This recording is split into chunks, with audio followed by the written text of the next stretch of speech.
Bom, eu sou o Marcelo José de Campos, sou ex-aluno da 24ª turma da Faculdade de Medicina. Assim que cheguei, recebi um apelido, né? O apelido de Pinto, e a partir daí eu não sabia que nós teríamos aí o Troféu Pinto, que durou vários e vários anos aí, né? Isso foi no ano de 1986, minha chegada aqui. Fui muito bem recebido por ex-alunos. Me lembro que era um dia de chuva. Eu cheguei, estava chovendo aqui na Santa Casa, e fiquei maravilhado com a estrutura, com o aspecto geral, né? Tive um primeiro susto quando saiu a lista se eu havia conseguido ou não entrar na faculdade. A lista saiu acho que foi no Estadão, e saiu invertida. E eu achei que eu tinha entrado. Isso me rendeu uma noite anterior à saída da lista certa, me rendeu uma noite sem sono, eu que durmo muito bem, me rendeu uma diarreia, assim, um desarranjo intestinal importante, até que no dia seguinte veio a lista real, e aí eu tive a certeza de que eu já estaria, provavelmente, seria um aluno da faculdade. Eu gostava muito de música, e como gosto até hoje, música. Então, eu comecei em um certo momento a participar de festivais de música. Naquela época tinha muito festival, e num desses eu consegui um segundo lugar. Esse segundo lugar me rendeu um convite para ir a alguns lugares, e um deles eu fui a um programa de um apresentador que até hoje está aí, que é o Rolando Bodrim. A música que nós fizemos falava muito de terra, parte de terra, e aquele programa se adequava a isso. E de repente me vejo no palco junto com o Gilberto Gil, dividindo o palco com o Gilberto Gil. Meu pai, vendo isso, falou: Marcelo, e aí, você vai ver de música? Eu não tinha resposta. Aí fui pensando, gostava muito de música, mas devagarzinho veio vindo a ideia da medicina. Não foi um processo assim, puxa, já era medicina, não. Prestei áreas ligadas à engenharia, tudo isso. Fiz 3 anos de cursinho, fiz uma escola muito fraca do estado, quase não tinha aula, até que no 2º ano de cursinho eu praticamente entrei. E no 3º ano, graças a Deus, entrei em muitas faculdades, né? E aí pude escolher a Santa Casa. Teve uma aula marcante, que foi a aula inaugural, onde estava o professor Carlos Roberto Douglas, da Fisiologia, estava o professor Krinsky, da Psiquiatria, professores assim todos já chefes de área, e nós todos carequinhas. Lá naquela época nós tomávamos trote, né? E o professor Carlos Roberto Douglas disse assim: vocês estão de parabéns, passaram por um vestibular muito difícil, nós não teríamos conseguido, e a partir de agora vamos exigir de vocês o máximo. E mais um detalhe: vocês estão entrando numa área em que vocês não podem errar. Naquele momento eu olhei do lado, olhei do outro, falei: acho que vou embora, né? Não pode errar. Ninguém levantou, fiquei aí até hoje. Esse foi a minha recordação da primeira aula inaugural, né? Eu fui fazendo o curso. Eu gostava muito de esporte. Na verdade, o 1º e 2º anos, para mim, foram praticamente uma faculdade de esporte. Eu estudei, mas eu não estudei tanto, né? Eu fiz muita atividade esportiva, eu participava dos 100 metros rasos da faculdade, era o aluno mais rápido. Eu fiz todas as partes de atletismo que tinha, 1.500, 5.000 metros. Participei do futebol de salão, futebol de campo. Só não participei de judô, natação e tênis. O restante, o que tinha, vôlei, tudo, eu estava no time, basquete. Então não dava tempo para estudar. Até que me veio a primeira época em bioquímica e anatomia. Passei em bioquímica, aí me veio a segunda época em anatomia. Aí falei para o pessoal lá do centro acadêmico: agora eu tenho que parar e estudar. Fiquei até triste, né? Não podia mais treinar tanto. E aí eu me empenhei e fiz uma nota excelente em anatomia, e por incrível que pareça, hoje é a matéria que eu mais estudo, e não vou dizer que talvez que seja a que eu mais gosto, mas é uma que me dá grande prazer estudar até hoje, é anatomia. Você vê como é que é o negócio, né? Foi passando o tempo, quando chegou no 5º ano, eu percebi que me veio uma ideia assim, não dá para eu ser só clínico, e não dá para eu ser só cirurgião.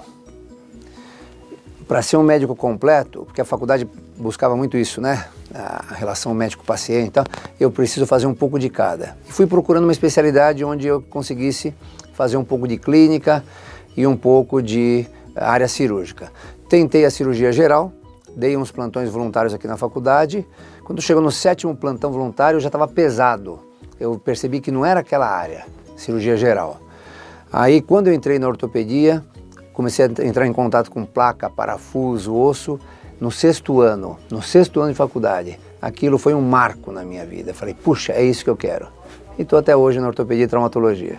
Depois que eu saí daqui, eu fui fazer a especialização em ortopedia e traumatologia, fiquei 3 anos fazendo. Após isso, eu enveredei pelo caminho da cirurgia de coluna. Fui para o Hospital das Clínicas fazer uma área de cirurgia da coluna. Fiquei 1 ano lá como pesquisador e depois fui ficando mais alguns anos na área com um grande mentor, Wilson Fábio Negrelli, que me ajudou bastante nessa formação. Eu me recordo como se fosse agora, que mal entrei na faculdade, 1º ano, a professora Maria José,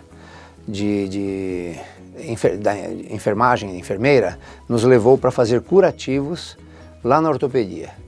Então isso foi marcante, quer dizer, logo que cheguei eu já tinha contato com o paciente. Isso talvez tenha servido como um grande estímulo para eu continuar nessa área, né? Foi uma coisa assim que me ajudou a decidir, porque até os primeiros 6 meses você fica na dúvida, será que é isso mesmo? Mas aí eu tive a certeza que era por aí mesmo. Então, a medicina geral, o que eu vejo é que parece que nós estamos tendo uma deterioração da relação médico-paciente. Eu acredito que talvez uma boa parte seja por conta de falta de tempo. Então isso tem impactado a medicina de tal maneira que hoje o médico, pelo que eu tenho observado, tem pedido muito exame. Então aquele jargão que nós aprendemos tanto aqui, tão importante, o paciente é um ser biopsicossocial e precisamos ter uma relação médico-paciente forte, isso parece que se perdeu. E a partir do momento que você não tem tempo para fazer uma anamnese adequada, muito adequada, me lembro agora do professor Mário Sposati ensinando a anamnese para a gente, e você não tem tempo para fazer um belo exame físico, você acaba se apoiando em exames subsidiários. E isso é um pouco perigoso. Porque os exames subsidiários, qualquer colega aí que tem um tempinho aí já de medicina percebe que o exame subsidiário, quando ele não atrapalha, ele ajuda pouco.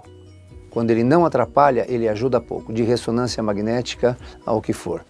Então, muitas vezes você trata um indivíduo que na imagem lá parece que tem uma fratura, e não é uma fratura.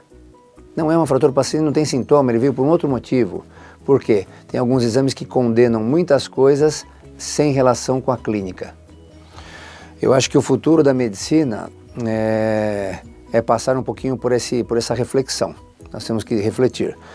Veio a tecnologia, tem ajudado sobremaneira, mas aquele tempo que você tinha para conversar, para examinar, eu acho que isso daí, em breve nós vamos perceber que nós vamos ter que voltar a isso. Você vê que eu trabalhei aí até 2017, numa faculdade de medicina, na Unisa, e a gente falava para os alunos, né? Se vocês tiverem que adentrar um trabalho para não terem tempo para conversar com o seu paciente, deixem a medicina e vão fazer outra coisa. Porque no passado era diferente. Nós tínhamos um pouco mais de tempo.